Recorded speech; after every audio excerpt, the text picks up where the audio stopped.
Hi, Max! Wow, what size bra do you wear? Hello, and welcome to Close to Obsession. This is a Yandere dating sim in which you return to your rural childhood town after many years away and run into your childhood best friend, Max Ackerman. He's grown into someone incredibly reliable and handsome, but amidst your happy reunion, there is something strange happening in your hometown of Mapleweather, and it's something that you won't be able to escape from. Let's get started. We've actually played the original Close to Obsession, I think sometime last year. New York City. Dark storm clouds roll over the concrete jungle that is New York City, rain pouring down in unrelenting sheets. A few people hurry to take cover. Others hold their briefcases or coats over their heads to avoid getting completely drenched. A vain effort on their part. 1 minute of getting caught in this weather unprepared and you're doomed. Unlike everyone else, you've embraced your fate. You're too exhausted to run and the bear costume you're sporting is bogging you down thanks to all the water it's absorbing. Every time you try to lift one of your legs, you feel like you've got lead weighing down your insoles. Any extra cardio will probably cause you to topple over. And like a turtle that's fallen on its shell, you too will be screwed and unable to get up if that happens.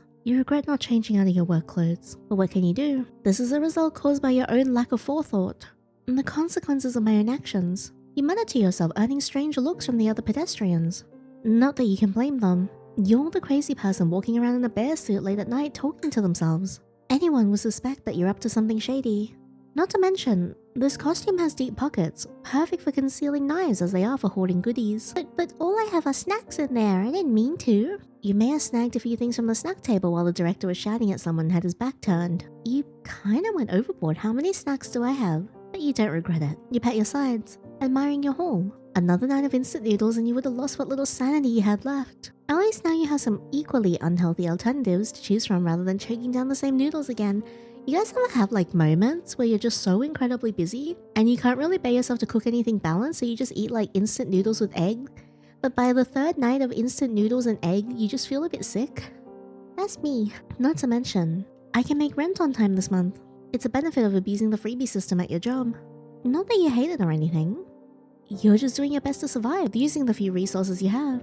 You never really expected to leave Mapleweather, an idyllic town with quaint shops and a tight-knit community. The residents usually carve lives for themselves in the fields or by taking over their parents' own shops, raising their own children to keep up the age-old tradition. People who were born in Mapleweather don't usually leave. They live and die here. And that's just how it is. Anyone looking for more becomes an outsider. It's why you didn't question the status quo until you returned from your graduation party and found the entirety of your life stuffed into moving boxes. They sat, stacked neatly on the curb, one box on top of the other, like tiny skyscrapers. Your parents had also gone through the effort of changing the locks. What the hell? So you did what anyone would. You panicked, cried, and realized you were shit out of luck before you hurried to scrape together the meager savings from your bank account and headed straight for New York City. A lackluster smile finds its way to your lips. If only they could see me now. I've hit peak in my life. I'm a bear who wears and endorses deodorant for commercials. I'm truly an actress of my time. That is a very, very cool way to choose your pronouns, by using like gendered terms for like, celebrities. Self-deprecating jokes aside, you've done pretty well for yourself. Sure, you aren't famous, but you were never interested in furthering yourself in the entertainment industry or pursuing acting as a career in the first place. Being a background character suits you just fine.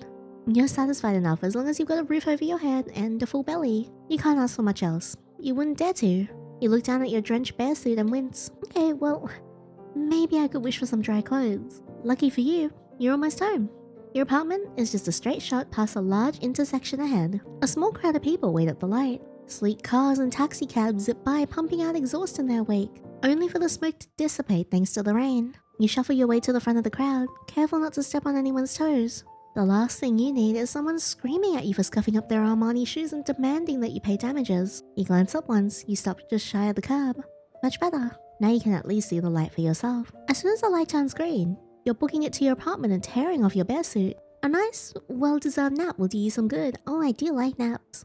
You'll worry about dry cleaning your work uniform after.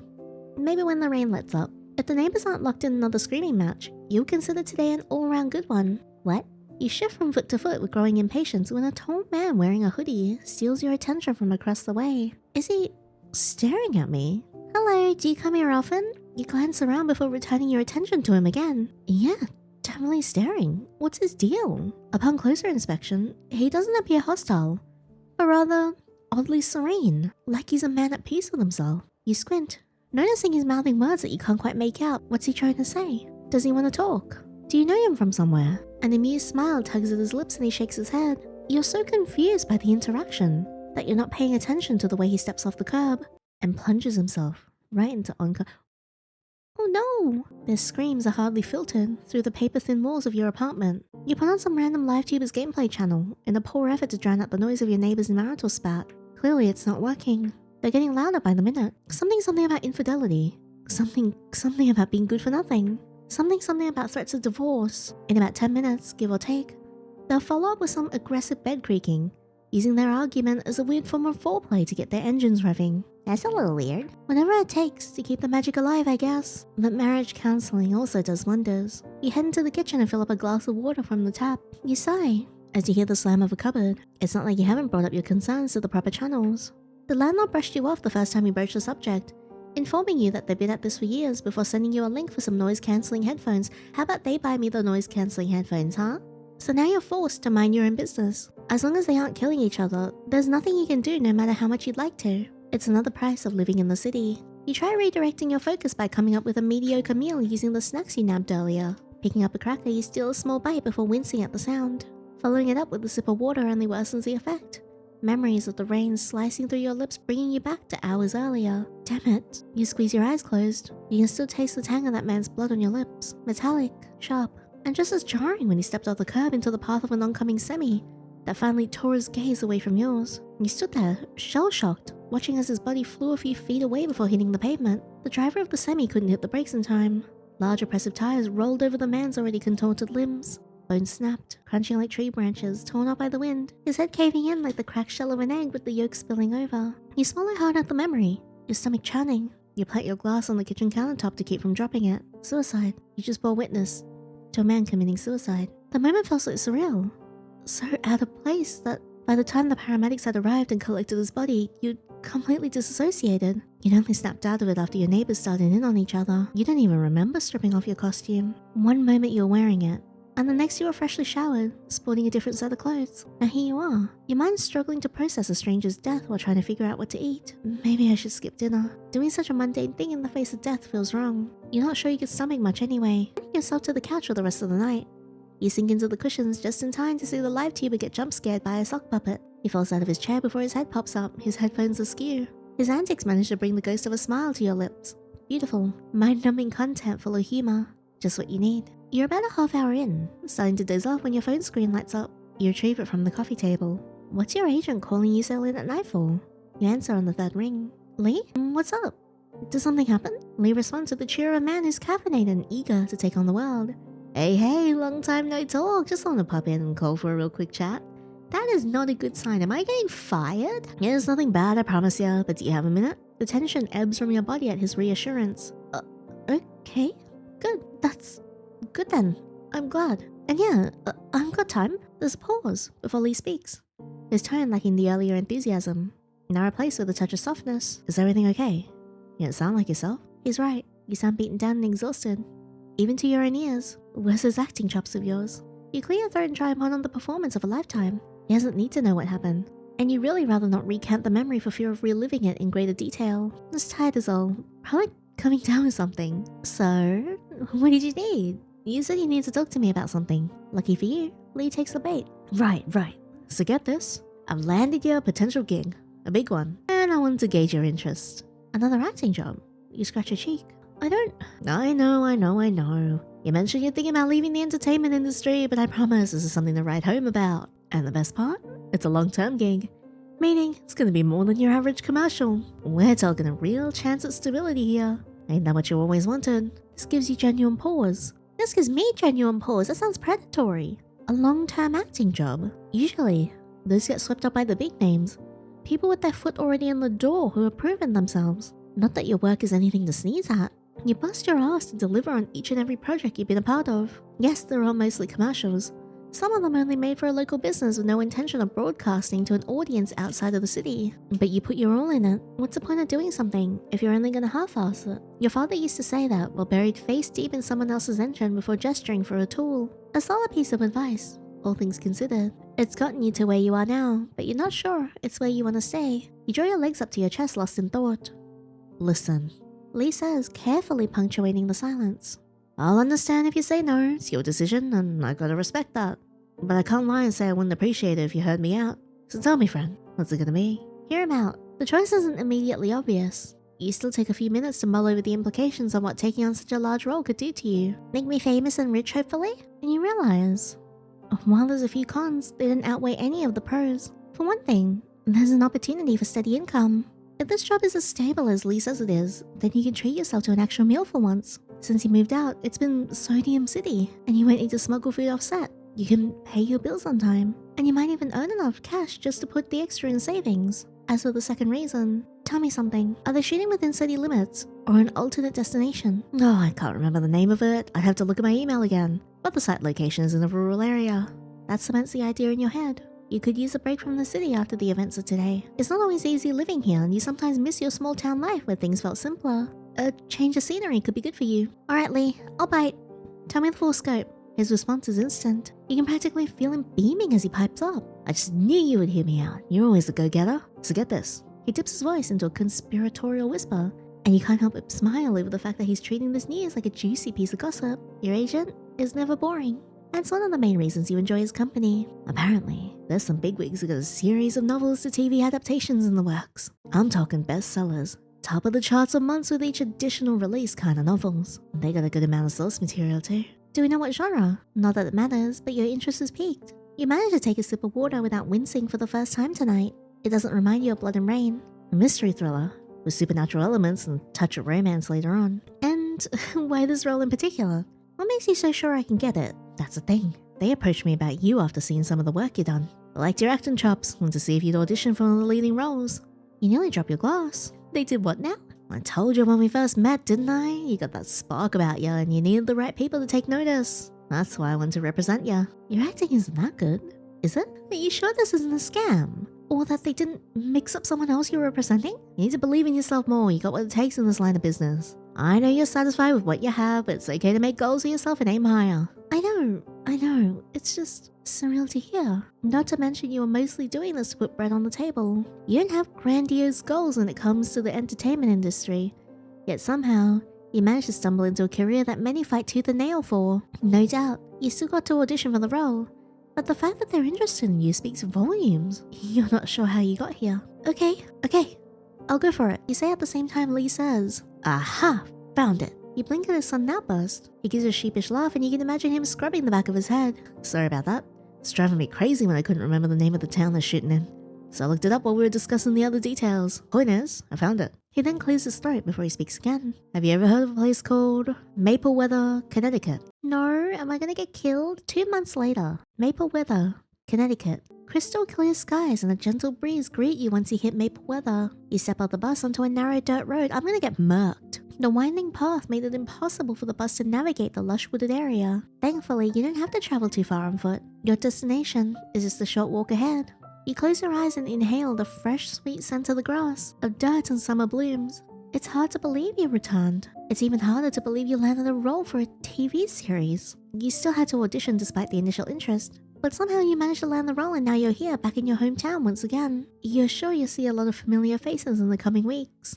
The friends and family members who once meant everything to you are now born-again strangers. You haven't gotten into contact with them in ages. How will they react knowing you return for a temporary stay? Only one way to find out. You take a deep, steadying breath before following the uneven terrain. Birds chirp from their nests high up in the creeks, and you catch the sound of running water from the creek nearby. So many summers were spent here, I can't wait for something to happen, and then I'm in imminent danger. Because I know the guy in this is hot as hell. You remember vibrant red hair, fits of laughter and wet sneakers. Wait, hang on, what? Wait, but the main guy has red hair. Does that mean we've actually met him before? You remember large, reliable hands pulling you out from the creek after you and your group of friends jumped in one after the other. You remember the lopsided smile of the boy who lived right across the street from you, the boy next door, Max Ackerman. Oh my god. That's the main guy. Now that's a name you haven't thought about in ages. Yeah, and that's the name that I'm probably going to be screaming later on in the game. In pleasure. But you don't think about him for long when the wheel of your luggage accidentally snags on a rock. You mutter a curse before navigating around it. Several minutes of struggling later, you finally catch sight of the inn up ahead. According to Lee, the length of the production for a TV series typically spans over the course of a few months. So accommodations were made for your prolonged stay. The Lanternfly Inn. What a place. Trust me when I say you'll love it, friend. The name didn't ring any bells when Lee gave you the finer details of your travel plan, so you wiggled it. But the snapshots you saw on your homepage did not do the place justice. Lee was right. Before you sits a pretty cottagecore-inspired building. The architecture itself is gorgeous, as with its cream-colored paneling that's dappled intermittently with windows and wooden shutters. Purposely broken paving stones cut through the garden, winding up to the wooden porch. A woman reads quietly in one of the rocking chairs. She doesn't seem to be all that bothered by the hammering originated from somewhere in the roof. You try to spot the individual, but you don't see them. Oh, you finally made it, dear. The woman who was reading spots you. She wedges a bookmark between the ink-stained pages to mark her place before setting her book aside and drawing herself out of the chair. She reaches for a plastic cane resting against the wall. You recognize her as the owner from one of the photos she posted online. A pleasure to meet you, I'm Patricia, but call me Patty. Hi Patty, it's nice to meet you. You take her off in hand in greeting, before she turns up to peer at the roof and calls out, Dear, can you come down here for a moment? We've got another arrival and these old withered bones aren't what they used to be. They need their things brought to their room. Oh, I can... She waves you off with a dismissive hand. Oh, nonsense, you're probably tired from your journey and he's a strong young man. The hammering stops and you look up in time just to see a familiar face striding up the edge of the roof as he tucks his hammer into the tool belt cinched at his waist. The sun outlines his form in a layer of gold. Whoa!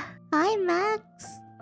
Wow, what's that rod you wear? He's suddenly gotten big. That's a nice hammer you got, Max. Are you gonna hammer me later? Max, he's really grown into himself. Yeah, I can see that. The last time you saw Max, he was scrawny thanks to his super fast metabolism. A boy with all awkward angles and ill-fitting clothes.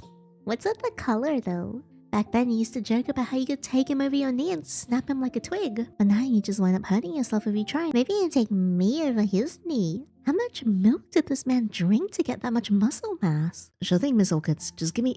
Oh. Max cuts himself off mid-sentence when he notices you standing there. Your gazes meet. You lift your hand in greeting with a faint smile. Hey, long time no see. His lips part, clearly stunned by your sudden presence. He blinks a few times. Oh, he's so cute. When you don't disappear, he scrubs his eyes before leaning forward to get a better look. Tater tots are really... One of the tiles breaks off and gives way, causing Max's leg to slip. Oh, but he calls me Tater Tot. You watch in abstract horror as he's sent plummeting off the side of the roof before landing in a sea of flowers with a harsh, unforgiving thud. He lies completely motionless once he hits the ground. Was that a crack just now? Oh god, not again. Not Max. Horror sinks its teeth into the marrow of your bones. You don't want to get closer.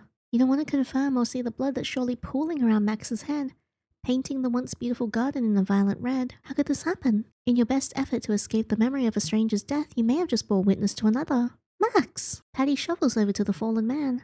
The air floods back into your lungs when he groans in response. Oh, my dignity. He's so cute. You're so baby girl. He's alive. Oh, thank God. You hurry to join them just in time for Max to sit up, rubbing the small of his back. Are you okay? Probably just some minor bruising, but I'll walk it off. He then seems to register that you're the one speaking to him, and he breaks out into a cheerful grin. Well, I'll be damned, it is you. What are you doing back in our neck of the woods? You didn't by any chance come to visit me, did you? Patty taps him lightly with her cane. You scared the tar out of us. What were you thinking standing so close to the edge like that? You could have seriously gotten hurt or even killed. It'll take more than a small fall like that to kill me, Miss Orchids. I'm taking worse dives on riding horses. Max pushes himself off the ground and dusts himself off before hooking his thumbs into the pockets of his jeans. See? Perfectly fine. Just got some dirt on me, and that'll rub right out with a dollop of detergent. I'll rub you right out. And Patty takes a deep centering breath, pinching the bridge of her nose. Stubborn just like your father. Whatever will I do with the two of you? Dunno, but I'm sure we'll find out. He gives her a grin that says this isn't the first time he's caused her to worry. You decide to interject. You should probably still ice your back as an extra precaution. The fall was nasty. Patty, you wouldn't happen to have any packages of frozen peas lying around, would you? Oh yes, there's some in the freezer out back. Max blanches. Really? Tater tot, there's no... Ah! He lets out a yelp as soon as you quickly circle him and press the tip of your pointer finger into his back. Max looks sheepish as he peers over his shoulder at you. You raise a brow in return, holding up said finger. Yeah, I'm not believing that for a minute. Now get moving, big guy. Wow, a bedroom. Max scrubs an arm across his forehead after hauling your luggage up to your room. His smile is vibrant as he turns to face you. So, what do you think? Nice, right? You glance around. The inside of these 4 squares is where you'll be staying for the next few months. Tucked into the corner of the room is a large king-size mattress with a thick cream-colored comforter and fluffed pillows made for maximum comfort. Artificial plants are sprinkled throughout the room. A large dresser rests beneath the arch window, and you can see the garden from here. While beautiful, you feel nothing but agitation. What's that look, Tater Tot? He damn well knows. While you had your back turned in search of a cold compress, he managed to swipe your belongings before you could stop him. He took 2 steps at a time while leaping up the stairs. By the time he turned around, he was already on the 2nd floor. This sneaky little shit. Always worrying about the well-being of others while completely forgoing his own. Just like him. You didn't even bother explaining, just simply choosing to point at the bed instead. Lay down and lift your shirt up. That's a bit forward, don't you think? I know, I'm very forward like that. Take your pants off too while you're at it. You want me to poke you again? Either sit willingly or I'll wrangle you faster than Shelley did with that 600-pounder pig at the county fair.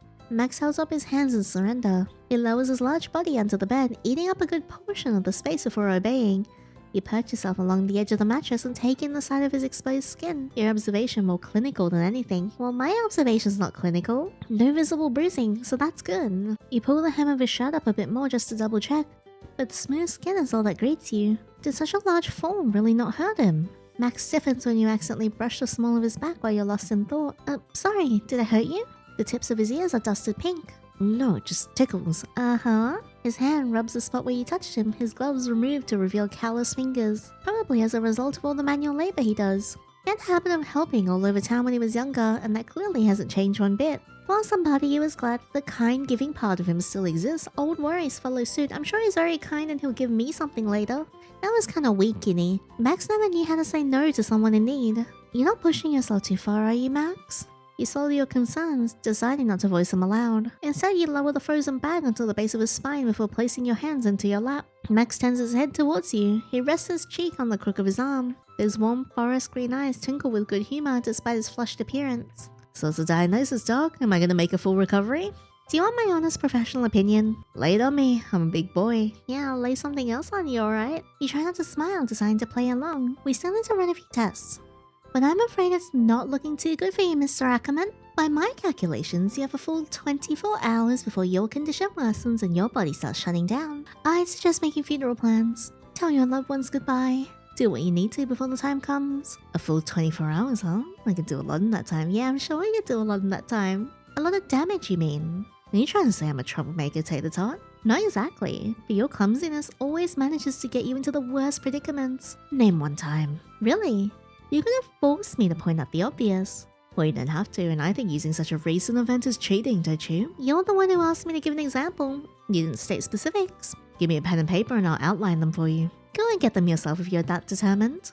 Ah, but weren't you the one who said I need to lie down and ice my back? Wouldn't doing that be going against doctor's orders? I'll rectify my mistake by axing the initial prescription and suggest the age-old method of going outside and rubbing some dirt in it. Maybe Shelley will let you roll around in one of her pig pens, free of charge. Is this your subtle way of telling me to eat shit? It's not very nice. What happened to our sweet old Tater Tot who would never think of implying such a thing? Boy, city life sure does change people. Max heaves a dramatic sigh, setting aside the now defrosted bag of peas as he sits up and scooches closer to you on the bed. He knocks a playful knee against yours to show he's kidding. A wry smile tugs at your lips. You're the one who started calling me Tater Tot after our heated argument, saying I was always salty and short-tempered. You never once called me sweet. Are you saying you want me to give you a new nickname? You stick your tongue out at him. How about you just refer to me by my actual name? If I do that, how will people know you're important to me? Oh. His eyes are locked on your tongue, but dart away when he realizes you've taken notice. By expressing it the normal way? Giving pet names is a method of expressing it the normal way. You can tell he genuinely means that. You're surprised something as mundane as a nickname means this much to him. It still doesn't negate your next point. Yeah, but they don't usually stem from arguments. They're typically used as terms of endearment. I don't think that's always the case, but I can see your point. Alright then, what would you prefer instead? I think we'll keep the nickname. I like it. I think it's cute. I never said I hated the nickname. I just want to point out a few key points relevant to the topic. In other words, you want to verbally banter with me and didn't think I'd take your argument seriously. He's clearly amused by your admission. More like I want to share my full unfiltered thoughts. Combative. He drawls, his tone light and teasing. We were joking until you started taking me seriously near the end there. You tease back. You're caught off guard when his gaze softens into complete and utter sincerity as he leans closer to you. His warm breath dusting your cheeks. He smells of mint and summer, of nostalgia and safety, of the home you thought you'd all but forgotten. You didn't realize how close you were sitting until his fingers brushed against yours, his touch kind and lacking the weight of expectation. That's because I never wanted to make you uncomfortable where I can help it. So if you say no, I won't do it. If you want me to stop, I'll stop. And if you want me to stop touching you like I'm doing right now, then tell me. A knock sounds at the door, interrupting the moment. Max swiftly gets up to go answer it, beating you to the punch. He swings the door wide open, but you can't see your visitor since he's blocking the way with his towering frame. You crane your neck trying to get a glimpse.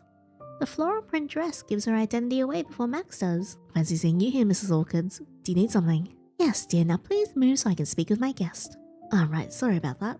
He steps aside so she can set one foot into the room, her previous cane swapped out for a wooden one. There's an intricate detailing carved along the shaft showcasing the life cycle of a lanternfly from when they're eggs to grown adults. Is that detail important? It's so specific, I feel like it's important. You wonder who made it? Hey Patty, what's up? Hello dear, I just wanted to drop by to see how you were settling in and if the room was to your liking. The room is perfect. Thanks for letting me stay here. Patty waves you off. Oh nonsense, a production company foots the bill. There's nothing to thank me for. I'm just providing my property and getting paid as a result. Production company? Right, you never got around to telling him why you're here. I'm staying in town for a couple of months. I got hired on for a part in the TV series and we're shooting the first season of Maple Weather. So you didn't... Oh, he thought we came back just to see him. He trails off before scrubbing the back of his neck and glancing away. Oh, you catch a flicker of sadness. The shift in his behavior leaves you waist deep in confusion. Patty gently whacks his kneecaps with her cane, pulling him out of his peculiar mood. Shameless boy, don't just stand there, congratulate them. Yeah, of course. Max clears his throat before shooting you a lopsided grin, masking his initial dejection. Congratulations on getting the role. I'm happy for you and all that you managed to accomplish on your own. That sounds so hollow. It sounds so Hallmark. I know you go on to do great things, Tater Tot. I'm sure of it. The sentiment comes off as empty, hollow. A superficial attempt at praise to satisfy Patty's request and tell you what you want to hear. But you know better, because you know him. What's he hiding? Why did he look so heartbroken just now? You're given no time to speculate when Patty draws your attention back to her as she gestures towards Max. I did come up here for another reason. Since this town doesn't offer taxi or rental cars, guests without proper transportation will be ported around by one of the townsfolk who volunteered their services.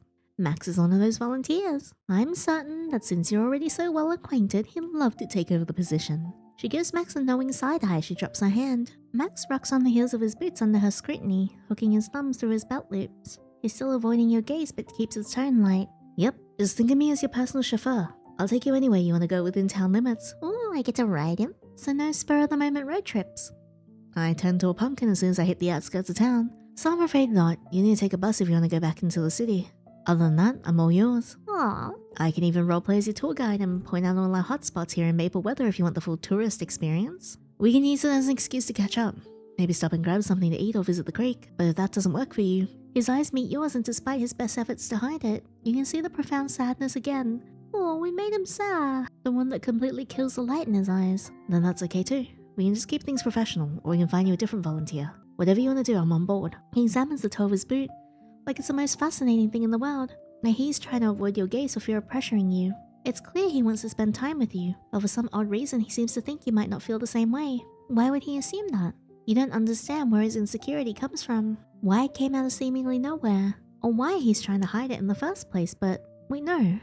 That's not right. You briefly close your eyes and mentally shake your head. You know exactly why he's doing it. You open your eyes again to catch Max stealing glances at you. He stops when he sees you've taken notice. His cheeks pinken and he scrubs at the back of his neck, looking extremely guilty over being caught. It makes you wish he'd be more honest with himself, and be more honest with you. Max never voices the thoughts he deems either as selfish, or with the potential to create conflict out loud. This is true especially when it comes to you. Also, whatever he's hiding, you don't doubt that he's doing it because he thinks it's in your best interest. But what Max doesn't realize is that it's something that's always nagged away at you for the entire duration of your friendship. One of these days though, you promise both him and yourself, I'm gonna get you to open up, because you're stubborn, and Max is your best friend, and it doesn't matter how long it's been. You care for him deeply. Well, you say as you close the distance between you and Max, right up until he's forced to meet your gaze due to your proximity. You smile at him. If it's alright with you, and if you're feeling okay enough, then I'd love to visit old haunts with my best friend. Lead the way, big guy. Sorry about the lack of air conditioning, Max says as he reaches across the center console in order to roll down your window and let the fresh summer breeze in. He then checks your seat before turning the key over. The engine wakes with a choked cough before smoothing out into a less anxiety-induced purr. Max places his hand on the gear shift as he backs out. Every time I get one thing fixed, another breaks out. My truck's a trooper though. While it may have a few new quirks since our last stint together, I promise it'll get us where we need to go. I like to believe you, but You pluck his toolbox out the ground and root around. There's an assortment of wrenches, screwdrivers, pliers, and utility knives that are slightly rusted from age. You pick up a pair of pliers at random and scrape your fingernail along the red-brown flecks, scratching them off and watching as they drift to the ground. On the off chance your truck does give out, I'm using you as my new chariot for compensation.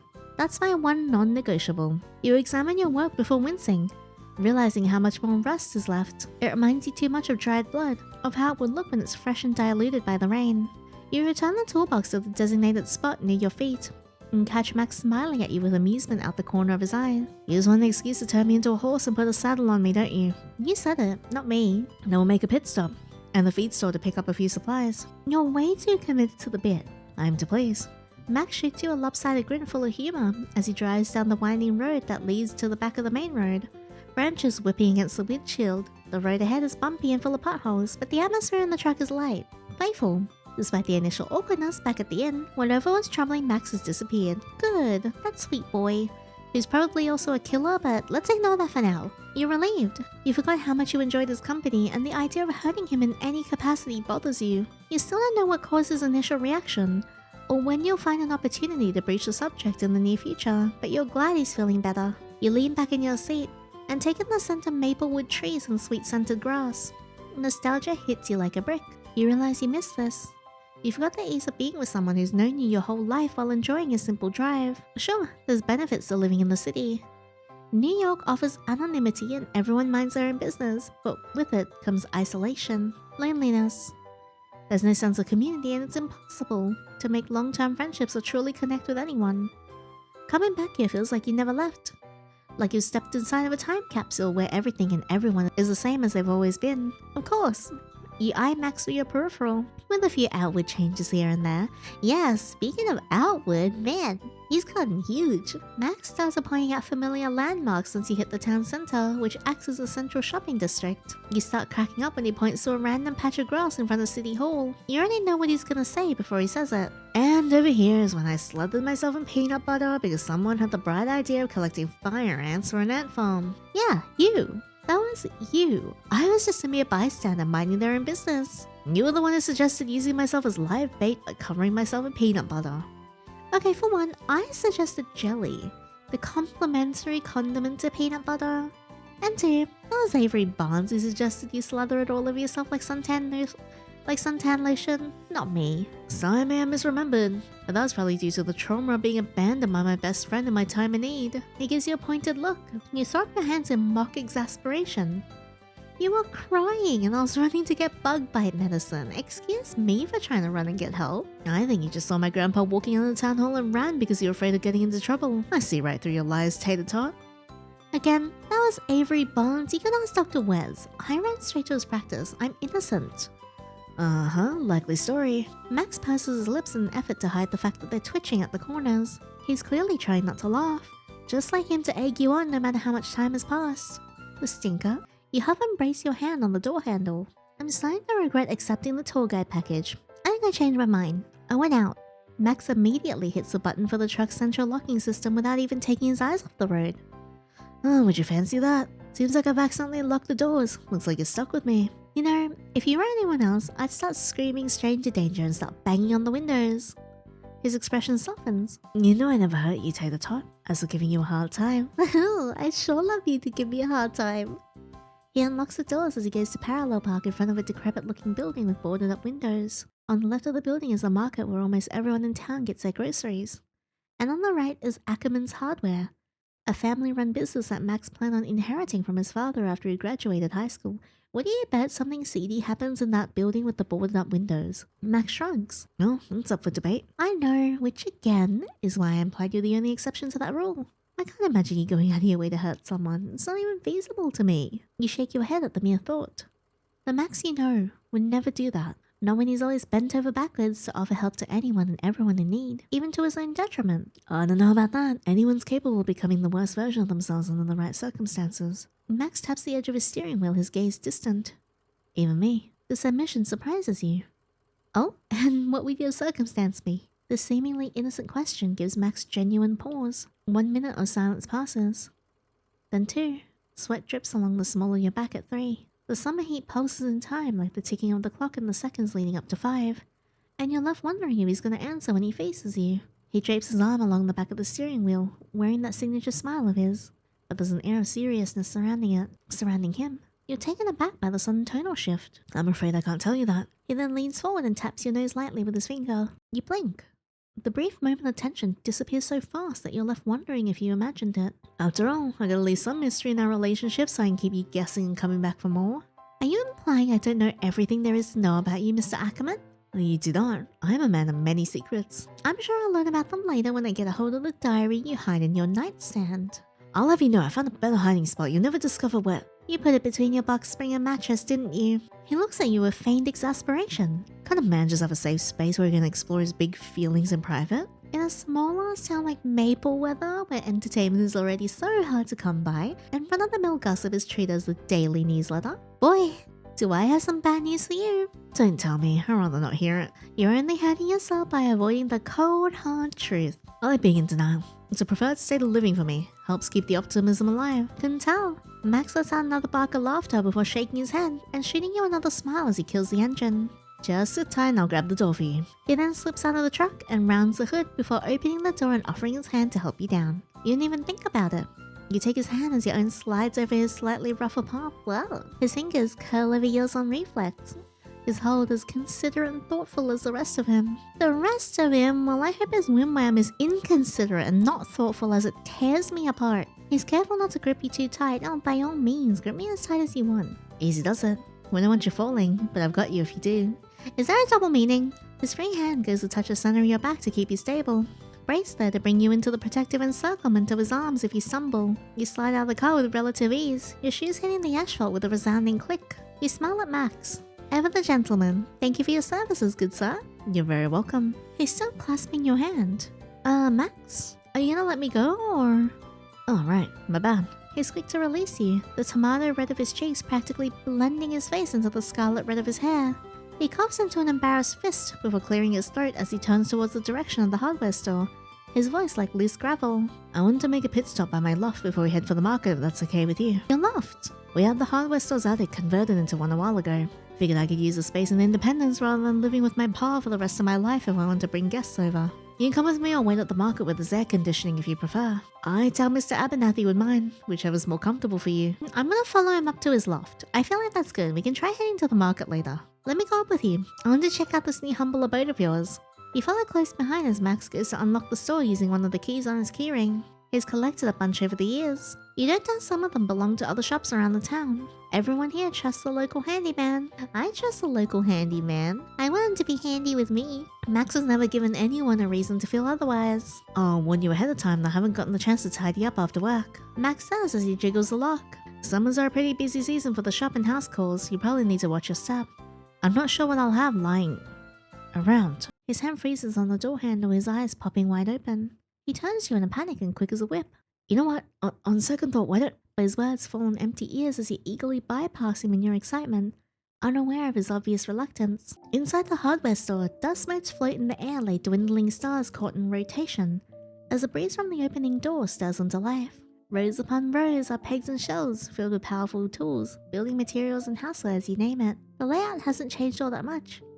Even the front counter still has the stickers you and Max slapped on it back when we were kids.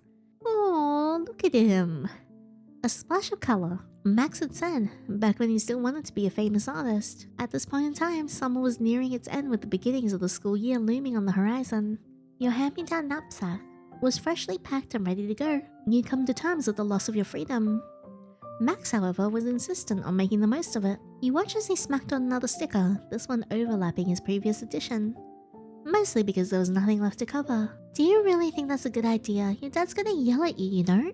Back then, you were used to Max getting into all kinds of trouble and dragging you along for the ride. Despite this, you still tried to act as the voice of reason. Emphasis on tried. Max smiled up at you from when he was kneeling, bright and joyful as the rising sun, his hair a mess of tangles. Nah, there's nothing to worry about. Dad puts bumper stickers on his car all the time, so what's the difference? Max, those are car tags. They're supposed to go on the license plate. And these aren't? Well, either way, I think he's gonna like them. You'll see. Here, why'd you add a few? He held out the package to you, wiggling it around with a toothy smile. You couldn't help but sigh. We're so getting in trouble for this. But that was half of the fun back then, so you plucked one of the stickers out of his hand at random. You're in the middle of applying your 12th sticker when... What in the Sam blazes are you two rascals doing?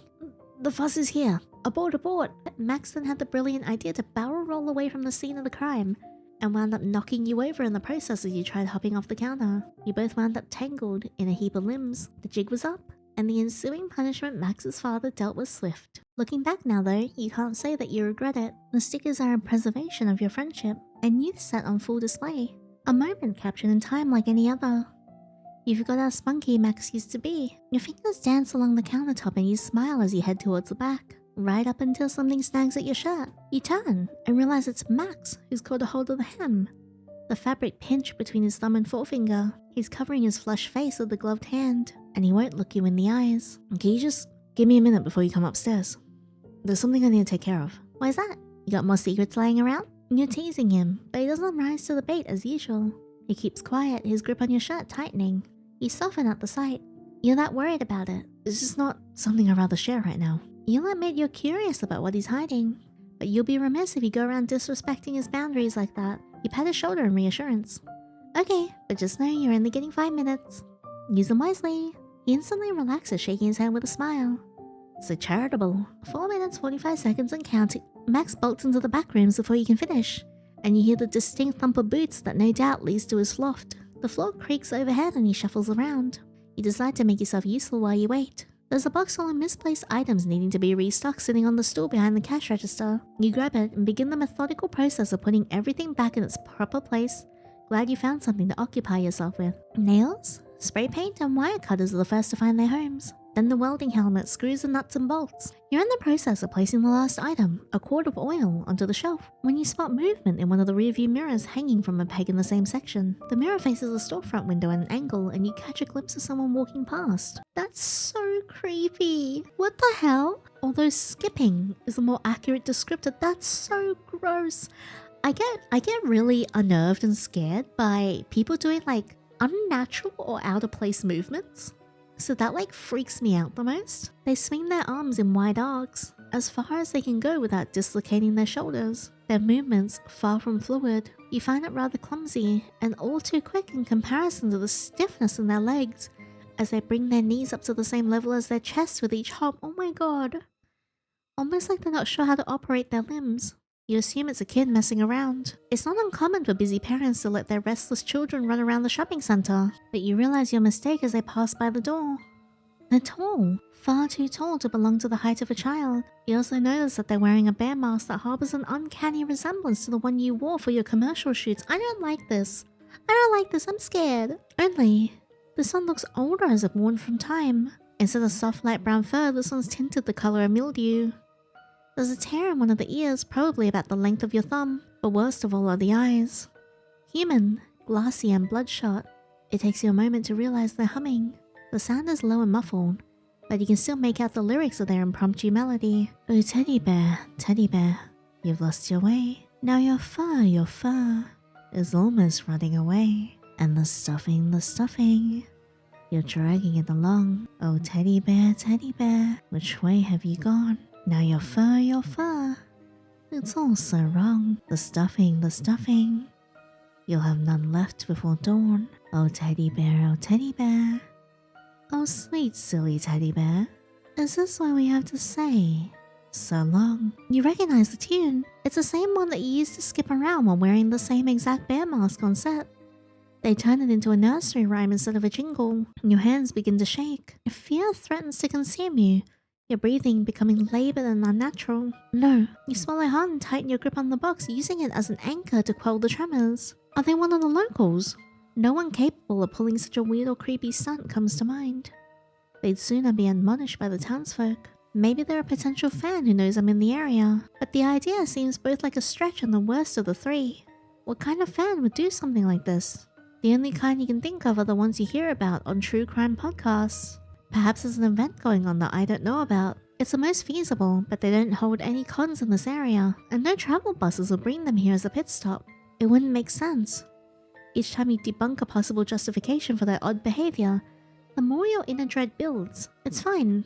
Whatever the reason, as long as they don't notice you and go on their merry way, it doesn't involve you. They might not even mean any harm, but their mimicry of your commercial says otherwise. You anxiously watch, silently encouraging them to keep moving. They're almost out of your sight when they hit the end of the storefront window and your shoulders start to loosen just a fraction when they go completely and utterly still. You stop breathing. Their foot hovers in the air, toes pointed outwards before lowering their sneaker to the ground.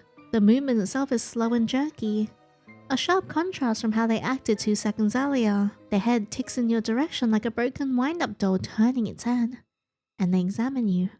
Wait for a possible reaction. You refuse to give them one or give the hint that you've taken notice of them. They pivot with slow exaggeration, before pressing themselves up against the window, peering inside while looking right to left, before refocusing their attention to you. They bring their hand up and slightly lift their mask. You presume they're going to take it off. Instead, they blow a puff of air into the window, fogging it up.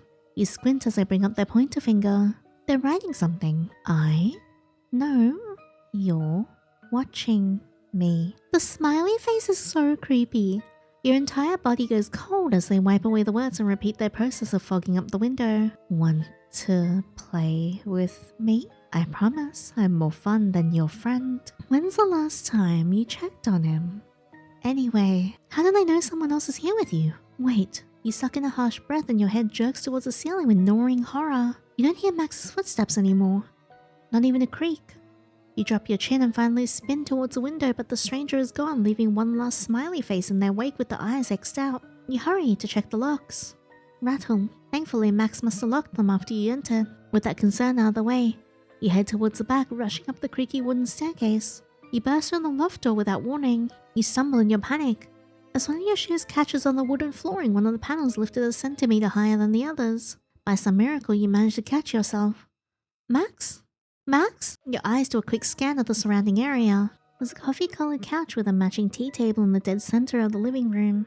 Crumpled up papers litter the surrounding floor, scribbled with measurements of woodworking plans, as an abandoned easel sits tucked into a faraway corner. Max's bedroom and bathrooms are a straight shot from where you're standing, and a quick peek tells you that he's not here. Where is he? The image of the stranger in the bear mask standing over Max's corpse flashes through your mind. Your breath comes quicker, and you rush back down the steps, desperate to confirm he's okay, desperate to find him when your body slams into the hard form of another. The owner of said body lets out a grunt on impact. Whoa, easy there, Tater-Tot. Max steadies you by grabbing your shoulders. Is everything okay? Your eyes are looking a little red. You clutch the front of his shirt as if to ground yourself while launching rapid-fire questions at him. Where were you? There was someone... They asked when I last saw you and... Hey, calm down. Deep breaths. One thing at a time, alright? A person. Someone strange was loitering around the storefront. They were skipping around wearing a bear mask. And then they saw me and asked me through written messages, weird shit like if I wanted to play, and asked when the last time I heard you upstairs was. You pressed a hand to your forehead. I couldn't find you, so I started to panic. Are they still out there? No, they disappeared. I checked to make sure they were gone and that the front door was locked before looking for you. Where were you? I heard a weird noise coming from outside in the back, so I went to check it out. Alone? The area's fenced off, remember? We got that nasty wiring, so it's impossible to climb over. Why are you looking away? Right. His grandfather was a paranoid man. Despite the seemingly safe environment of a town like Mapleweather, Max's grandfather didn't trust anyone and took extra precautions to show it. Though with the person you just encountered, you're beginning to think that he had the right idea. Did you find anything? Not really. He avoids your gaze while saying it. Why does it feel like he's hiding something from you? No, that's not important right now. I think we should call someone. I know they'll probably dismiss it as a prank, but we should at least make a report. We'll have to make one later. Right now, most of everyone's in the town meeting. That would explain the lack of people milling about. You're ruminating over the best course of action when you notice Max staring at the front door while he thinks you're not paying attention. His lips are pressed into a tight line. Max? What is going on? Oh no. You know that look. That's the look of a man preparing to do something stupid. Max rarely gets angry enough to get physical. One such occurrence happened back in high school, where a classmate got under his skin, resulting in him taking the first swing and getting suspended. He never spoke of what the guy said, though you don't doubt Max had a justifiable reason for doing what he did. It still doesn't negate the fact that Max is no doubt going to get himself injured or worse if he gets impulsive. Max? He blinks like he's registering the fact that you're still standing there. His fists loosen, there's an unwinding of his shoulders, and you know what he's gonna say before he says it. Why don't you go upstairs and relax for a bit? I need to check on something. He heads towards the front. You follow close behind him, hot on his heels. Max, what exactly do you think you're doing? Nothing you need to worry about, Miss Tater Tot. You managed to circle him before throwing your arms out, using your body as a barrier to keep him from going any further. Oh no, you don't. We stick together. Haven't you learned from horror movies that nothing good ever comes from splitting up? He cocks his head and gives you a slight smile. It doesn't reach his eyes. Are you saying you're worried about me? Why wouldn't I be? There's some strange persons out there skulking about. And you're charging in head first without considering the worst case scenario, what their intentions are. You're always foregoing your own safety for the sake of others. Of course I'm worried. Max appears like he wants to say something, but thinks better of it. Your brows furrow. There it is. It's that same look again. The same one he wore back at the inn when you said you were here for work. Max quickly conceals the emotions that your statement elicited, and instead responds to your earlier comment. I think you got a few things mixed up, Tater Tot. I wouldn't do this with just anyone. I'm doing it because you're important to me. And I'd rather some creep not chase you out of town when you just got here. So please, let me take care of this. Well, the person you're doing this for would rather you not. I'll be fine. Look, I promise I can take care of myself. Just one loop around the block, no big deal. And I promise I'll be right behind you, stepping on your heels. You're not coming with me. Cool, then neither of us are going. Glad we had this discussion. Don't you trust me? Trust has nothing to do with this, don't even go there. You're really not going to let me through, are you? You give him a dry look. No, I'm just standing around here T-posing for fun. Then you're really not going to like what I'm about to do next. What? What are you... Max! One moment your feet are planted firmly on the ground, and the next you're getting hauled over one of Max's shoulders like a bale of hay. Upsy daisy. Max says as he marches straight towards the back. Max, what the actual hell? You struggle to break free from his hold, but his muscled arm refuses to budge. He doesn't even sweat from how much you're thrashing around. What does he do? Deadlift cows in his spare time. Max goes on, as though this is a normal interaction. I've got sodas, water and beer in the fridge. There's a few things you can cobble together to make a sandwich if you're hungry. If you need to use the bathroom, you have to hold down the lever or it won't flush all the way. Let's see, what else? You're going to kill him. If that vaguely threatening stranger doesn't, then you're going to shake him around like a rag doll. Not with your hands, but with your teeth. Those are some violent thoughts. You may have also spoken aloud. Max plops you right at the entrance of his loft. His body moves faster than the speed of light because as soon as he puts you down, you gun for the door to keep him from closing it. But you're too late as Max retreats a single step and seals the door shut. You try rattling at the doorknob. You can tell Max must be holding it from the other side and you can hear him messing around. Max, open this damn door. What's the password? This isn't funny. Open this door before I kick your ass. Oh, sorry. That was a trick question. There is no secret password. Now sit tight. See you in a bit. You pan harder at the wound before throwing your full weight against the door. Max! Max! Max! Let me out! You hear him whistling to himself, and the thump of his boots on the staircase as he heads downstairs. The whistling fades and you hear a soft jingle from the front door of the store opening and closing, leaving you stuck until he returns. If he returns. You're trying not to be pessimistic, but that stranger from earlier set off major warning bells. Because they knew you, or at least knew of you. They'd known Max was with you. They'd even gone as far as copying the costume you wore for your commercials, then rewrote the jingle about a bear winding up gutted after getting lost. It felt like a threat, and now Max is walking straight towards the person who made it. You pull out your cell phone trying to dial Max's old number. Something you thankfully remember by heart even after all this time. But to your horror, the line never picks up. For some reason, in this tiny makeshift apartment, there's no signal. You can't make any outgoing calls. I wonder if there's a reason for that. Okay, so he left me behind with no signal, and if Winnie the Pooh breaks in with the intent to murder me, I'm shit out of luck. Brilliant plan, Max. Love to see you think things through. You know you're being harsh, but he forcibly locked you in a room with no way out. But didn't you try blocking him from leaving? What was the difference between using your body and the door? The quiet voice inside of your head asks. You close your eyes and rest your forehead against the slab of wood barricading you inside. Because I wasn't trying to get myself killed. And maybe that's all the difference. You're not entirely angry because you're stuck here, though it doesn't help. You're angry because he's acting on an impulse to protect you, which is a detriment to himself and his own well-being if this person is as unhinged as they appear to be. Like he's throwing his life away for nothing. All because he thinks he can take care of everything on his own. Even when he fell off the roof, he brushed off both yours and Patty's concerns. This is so frustrating. Yeah. Now I'm just sitting here anxious and worried about him and he's out there being silly. Your nails dig into the wood. Just, what are you thinking out there all by yourself? You're not sure how much time has passed since Max locked you up here. Your arms are wrapped around your legs with your back pressed to the door. After a failed attempt of pulling off the knob where you hear a familiar thump of boots, you go to stand up as Max swings open the door. So I couldn't find any trace of him, but it looks like they're no longer... Whoa, hey, where are you going? You push past Max and head down the staircase. You refuse to say anything or even look at him, your hands balled up into fists as you descend. Hang on now, just wait a second. He follows you and you goes to grab your shoulder when you reach the middle of the store. You jerk away in response. You have nothing to say to him right now. Please just talk to me. Yeah, I'll talk to you alright. That was reckless, dumb and stupid. I was worried out of my goddamn mind. And you were just out there traipsing with a serial killer? Also, I have a crush on you. There's a desperate plea in his voice. When you continue to walk away, you hear him whisper something under his breath. Please don't leave me again. Oh no. There it is. You pause. You don't know if you heard him right. What was that? It's nothing. I said nothing. He's lying and you turn to face him, watching as his gaze remains locked on a shelf to the side. I just wanted you to talk to me, that's all. You scoff. And why should I do that when you don't listen? When my words seem to hold no value in the first place? But it wasn't that big of a deal for me, I'm fine, see? Well, locking me up for God knows how long and the possibility of you getting hurt is a big deal for me. Like when you fell off the roof. It's like you couldn't give a shit if you live or die. Why can't you just... You shake your head in frustration before spitting out the words. Why can't you just care about yourself more? The words burst out of your chest and they come out louder than intended, but you don't regret saying them. You admit that you love how Max deeply cares for others, but it also terrifies you due to the major lack of balance he has when it comes to his own self-interest. Like he'd destroy himself just to make others happy. The very thought rattles you and shakes you to your core. Max remains quiet for a moment before he angles his head to the side. Well, the answer to that is simple. An unsettling gleam flashes behind those familiar forest green eyes of his. A cold detachment just sweeping beneath the surface. You take a reflexive step back. Because I don't.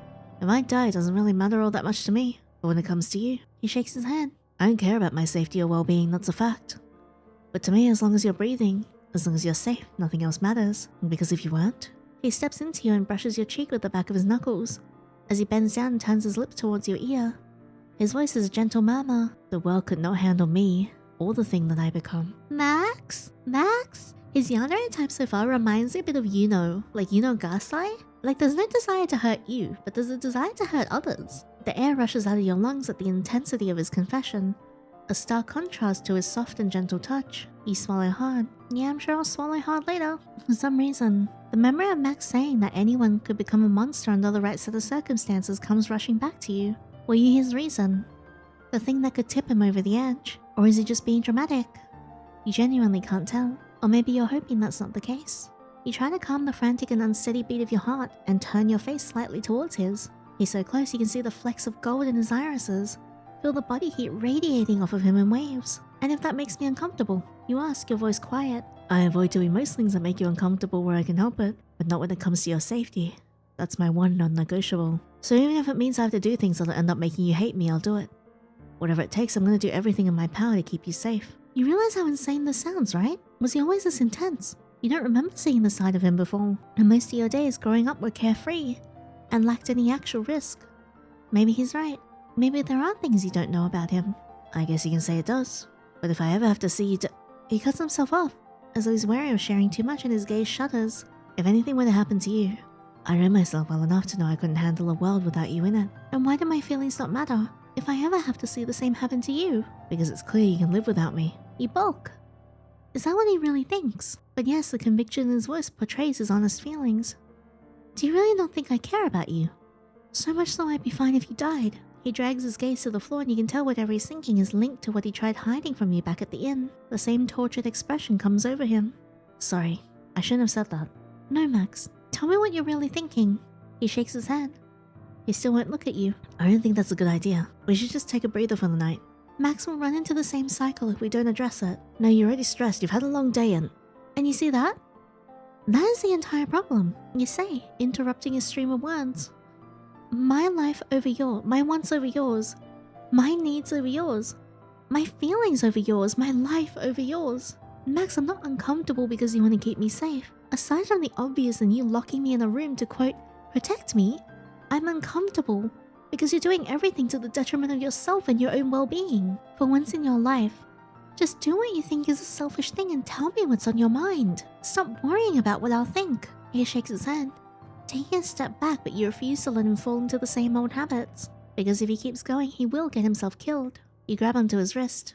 Not hard enough to hurt him, but enough to keep him from pulling away completely. Max, just talk to me, please. He bites his lip. So hard and fat that you think he's gonna break skin. Aww. He closes his eyes and opens them. Looks everywhere else but you. Okay, this wonderful man has abandonment issues, and I think he's got some serious damage. You never confronted him about this before. Never forced him to show his hand. But witnessing death and imagining it happening to your friend is a powerful thing. Especially when you know you can stop it. You won't sit idly by. With the stranger, you couldn't do anything. But with Max, you damn well know you can. So you wait. And you wait. Until finally the pressure from your shared silence and the weight of your hand gets to him. And the dam that Max is holding in breaks. I know you can live without me. Max says, and his gaze collides with yours and his voice cracks. I know you can live without me because you never once came to visit Maple Weather after you left for the city. And when you do, it's for a job. Not to see me. Not to see anyone else. A job. Max lets out a quiet bark of self-deprecating laughter like he can't believe he's admitting this. He scrubs a hand down his face before bulldozing on. And I get it, I do, I really do. You deserve to have everything you wanted and I'd never want to take that away from you. But not even one call. Not even one goodbye. Not even one hint at where you were going or how I could get a hold of you after you left. I spent the day after graduation tearing the town apart in my search for you and none of my calls went through the next morning. I thought something happened to you.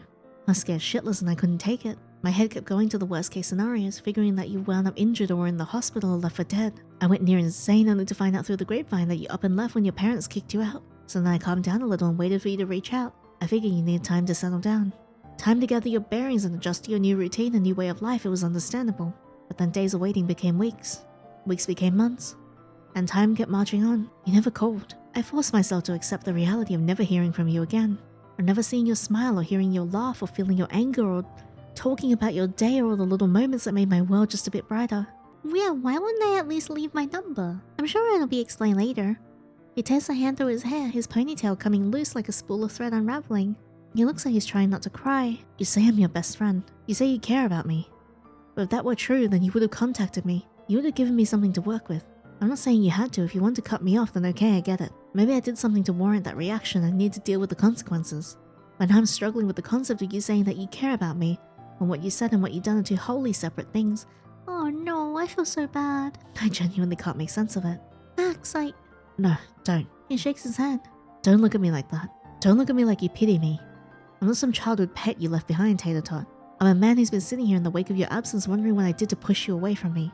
Wondering what I did that didn't help you feel like I was a safe enough space to communicate those feelings with me. The last thing I want from you is pity. You stand there processing the truth of his feelings, his unfiltered honesty. You're putting your own grievances from earlier aside because he's finally opening up, from start to finish. Ever since you were kids, he's been your best friend and you want to work through this with him. You can address your own qualms later. Not to mention, he isn't entirely wrong, not in this regard anyway. Alright, then what do you want, Max?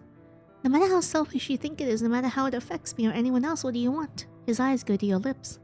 They linger and the intent behind the message is clear. His pupils become blown, swallowing up the whole of the iris. I'll swallow him up whole. I mean it when I say you really don't want me to act on those impulses. You want him to act on his first impulse. You want him to kiss you. Yeah, I do. Try me. You say and lift your chin, forcing him to either fold or take what he wants. His eyes widen in response. His gaze searches yours like he's waiting for you to tell him you're joking. His breath coming quicker when he realizes you're not. You see his pulse thumping against his neck. You sure about this? I know what I said, Max. Your words are a challenge as he enters your personal space, his hands rising to cup your cheeks. They tremble slightly and his thumb brushes against the curve of your cheekbone, his Adam's apple bobbing as he swallows. His face draws near. It's not hard to tell that he's nervous. You can't help but notice the irony. He's sure hesitant for a guy who talks big. Tell me to stop right now and I'll stop. You have my full permission right now, so don't stop, and just keep going. Your gaze is locked and his thumb shifts, sweeping over your bottom lip as if entranced. Then he moves his thumb aside before finally brushing his lips over yours. Gentle and light. You shift closer to each other as you kiss, tentative and achingly slow. Uncertain but curious. Max's hands slip from your cheeks to your waist and your arms wind around his shoulders. A soft sigh slips out and you feel Max go still upon hearing the sound. His eyes narrowing, those hands on your hips tightening. Something inside of him snaps. You're left gasping as a tentative kiss from a gentle hesitance to a raging inferno when Max's muscular arms encircle you, pushing you backwards into a set of shelves. My back! He's on you now. It's intense, borderline frantic and desperate. You're left gasping for air as somehow you find yourself away from the shelves and you're back flat on the counter. The heck just happened? Your mind is swimming after that kiss. Max stands leaning over you. His head tickles your cheek and you blink at him, wondering what's going on, why he stopped kissing you. And the veins that course along the lengths of Max's arm pops out as he tenses, the hands gripping your wrist flexing with the right movement. It's clear he's trying to restrain himself, that you don't understand why. What's wrong? Do you want to stop? Or maybe need was the better word from the looks of him. Max swallows hard as he shakes his head, clearly wanting more of you. He clears his throat and looks off to the side. I just need a minute. I didn't realize it would be like this. I feel like my head's spinning and I want this to be good for you. His eyes finally meet yours, especially since it's you. I did encourage you to be selfish, Max. This is me being selfish. He admits with a soft chuckle. It sends a pleasant reverberation throughout your body. The thumb of his left hand gently circles at your pulse, and your blood stings in response. I guess I just thought before I'd have more time to adjust since I've never done this before. But now that I'm here, we can just do this all the time. On a few dates and share a few kisses in between, that sort of thing. So I could build myself up, prepare myself for when the time came. I never thought our first kiss would be this intense, or that you want to become physically intimate with me at all. What did you think it would be like? Our first kiss, I mean. Shy, soft and cute, maybe a little clumsy. He shoots you a sheepish smile, all boyish charm. He's so cute. I probably watch one too many romances based on that assumption. But I'm still happy because I'm doing this with you. Max moves from your wrist to go trace one of the stickers on the countertop with his pointer finger, his lips curving into a nostalgic smile. You follow the path of his gaze. You know, I'm surprised how long these stickers have lasted. That's because I added sealant to them. I asked my dad for help in order to apply it properly. Your dad was okay with that? He figured taking them off would be nothing short of a nightmare, and the tips of his ears turned a darker shade of red. I think he knew I had a huge crush on you, even back then. Wait, really? You sort of feel like the densest person on the earth for not noticing. But then again, you were focusing all your efforts into school, helping your dad at his workshop, doing fun things in your spare time. Speaking of my parents, I wonder if they're still in this town. You weren't really thinking about romance. I figured it was obvious with the stunts I used to pull. He laughs to himself, and God, it's such an open and carefree expression. Almost like the sun is coming out for the very first time. It makes your heart ache, realizing you've never seen him look like this. Admitting he actually has feelings for you has lifted a weight off his shoulders. No doubt because he was worried it would ruin the friendship. It looks good on him. The ant farm was one of those attempts. I don't know why 9-year-old me thought making one would impress you. Kid logic, I mean. He shakes his head with an embarrassed laugh. But anyway, yeah, I had a crush on you and I'm pretty sure he knew, given that you'd given these to me for my birthday. I wanted to keep them somehow. I just didn't know the best way to go about it, so he agreed to help. He taps a sticker of a swan painted in watercolor, but all you can think of is the gesture itself. These were cheap stickers sold at the dollar bin. You bought them on a whim, and Max likely had seen them before himself, because there are not a lot of shops in town. He had to know they didn't cost much. And yet... Max, you said you thought our first kiss would be soft and sweet. Can I give you one of those now? You momentarily stunned the man. Hehe. You can practically hear the dial-up noises going off in his head. Wait, I don't understand. What's brought this on? You don't have to understand. I just know that I want to. Is that okay with you? You sit up, resting your weight on your elbows as Max adjusts to give you enough room, his gaze searching yours. It's clear he doesn't understand where the sudden request came from, but he softens all the same. Of course it's okay. You can kiss me, Tater Tot. Oh, he's so cute. Gosh, I just love when a childhood friend that you adore and love is so protective. Maybe also a murderer, but it's for your sake. Permission granted, you push yourself upright into a sitting position, your legs still dangling off the counter on either side of Max's waist. You go to cup his face, feeling the smooth curve of his flushed cheeks. The effect you have on him is instantaneous.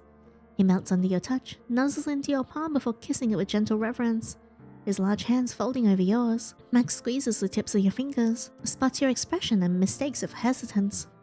Go ahead, Tater Tot. He murmurs with aching tenderness, pulling the strings of your heart taut. I'm ready. Just tell me when to stop, okay? You say that before you close the gap and sweep your lips against his, the kiss feather light. Max's fingers twitch. You can hear his quiet intake of breath. Then his hand squeezes yours again before he allows himself to follow in tandem, his eyes flutter closed. He cradles you close to his chest as the safest you've ever felt. Neither of you seek to reignite the blazing inferno from before, a fire meant to only devour and consume everything in its path. Instead, you both sink into the gentle warmth that managed to bloom in the wake of his ashes. When you finally part, Max rests his forehead against yours. He looks dazed but utterly blown away. He halfs out of breath before hitting you with a devastating smile. That was perfect. How are you feeling now? Have you calmed down enough to continue, or you trail off wanting to know where his comfort lies? Would you hate me if I were to admit that kiss made me want to wait? Oh, how come? You're not angry or upset. Simply curious about his sudden change of heart. Maybe we should just leave it at that for the night. Come on, Max. You say, giving him a nudge of encouragement as he tries to fall back into his old habits. Remember what I said earlier? No matter how selfish you think it is, tell me what you want. Max rests his forehead against your shoulder. His arms are braced on the countertop and you can tell he's battling with himself on whether or not to open up about it. You don't push him like you did earlier. He's opened up once tonight and that was a pretty big step for him, all things considered. You're not even sure if you had the right to push him as far as you did earlier thanks to all the points he brought up. That does beg the question. What stopped you from contacting Max as soon as you left the town? Yes, I want to know too. Did life just really get in the way? Or was there a solid reason?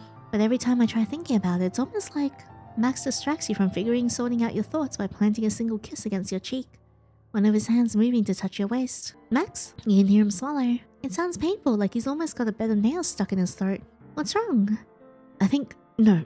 I know that if we sleep together, I don't want it to be a one-time thing. I want a relationship. I want commitment. I want dates. He trails off and pulls his face away from your neck. His hands shifting from your hip down to your knee like he can't help but find comfort in your body and your presence. Like it anchors him to get through saying what he needs to say next. I want you, but I also want to do what feels right for me because I don't want to wake up one morning and find my sheets cold. Because you're not there and you've left again. I need to know. I need to wake up with the knowledge that I'm not going to lose you again. Because if we cross all those lines, I know what it's like to know you in the most physically intimate way that you can know another person. And I know my heart couldn't take it. It was already hard enough the first time with just my unrequited feelings. But losing myself in you would be like getting high from a drug that I end up searching for the rest of my life if your heart's not in it. If we're not on the same page, that's fine. I just want you to know that's where my head is at. That's so fair though. And also, I love how dedicated he is. Did you want to be in a relationship with Max? You go to answer, but he presses his thumb against your lips to keep you from talking. He smiles with complete sincerity. Don't worry, I'm not looking for an answer right now. It wouldn't be fair to expect you to, given the day you've had, especially since you just got here. I want you to be able to choose me when you've been given enough thought and time to think it over before you decide. I want us, he says, as his hand moves to brush your cheek with the back of his knuckles, to have the best chance possible. The best start possible because I really, really like to keep you. At least if that's alright with you. Talk about dropping lines that could make anyone swoon off this countertop. But, you realize that he's right. You shouldn't just say yes or no on a whim and it's best to consider everything he just told you. Alright, Max. I'll take some time to give it some thought. He gives you a heart-stopping smile and moves to press a gentle kiss to your forehead.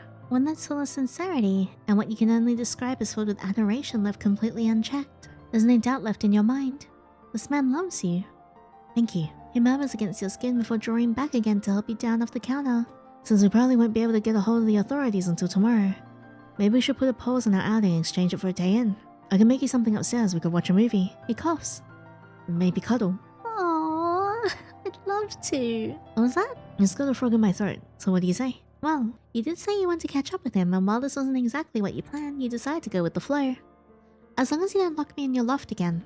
He had enough self-awareness to appear sheepish, though you doubt he regrets his decision. Didn't have to workshop that shit out of him.